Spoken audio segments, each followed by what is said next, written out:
Olá!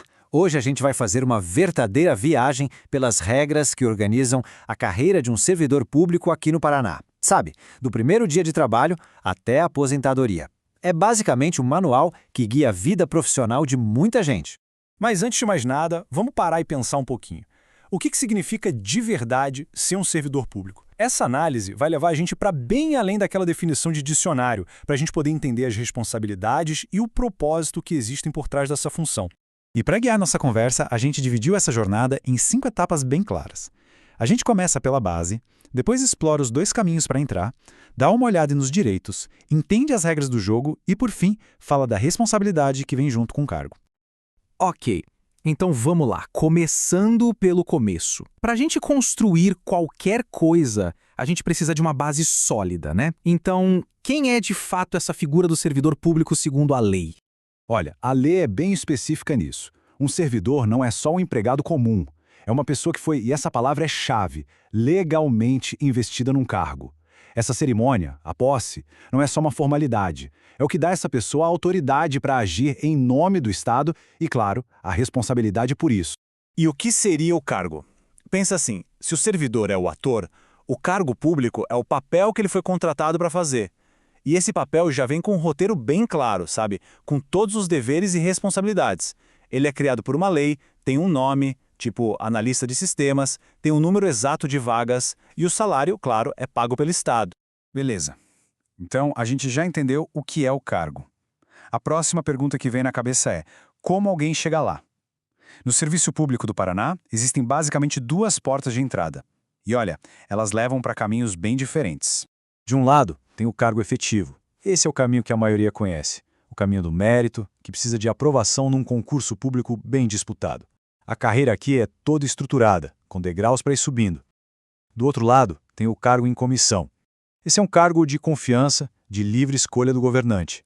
Geralmente para posições de chefia, de liderança ou assessoria. E para quem entra por concurso, a carreira é como se fosse um grande prédio com uma escada de promoções bem desenhada. Cada classe é tipo um degrau.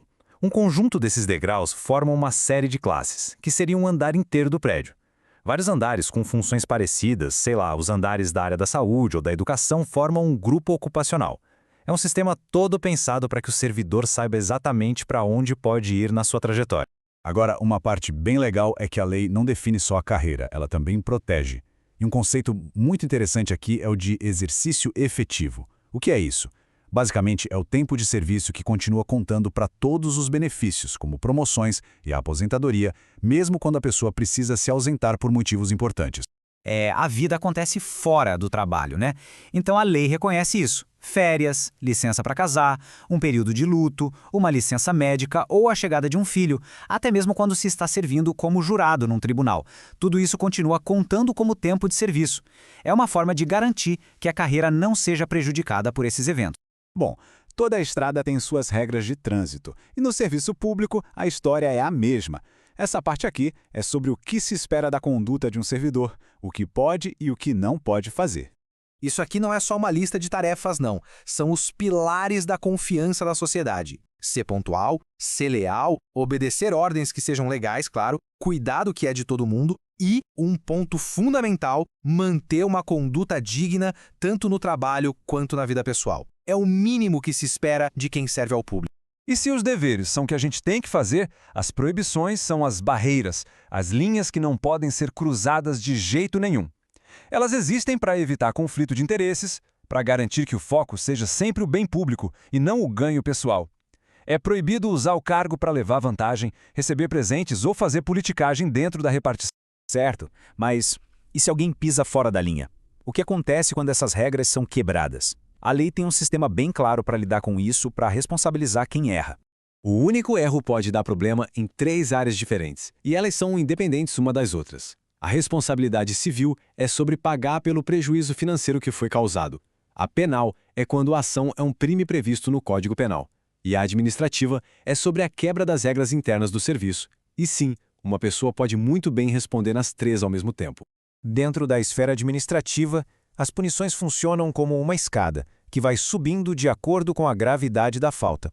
Começa com uma advertência, um puxão de orelha verbal, sabe?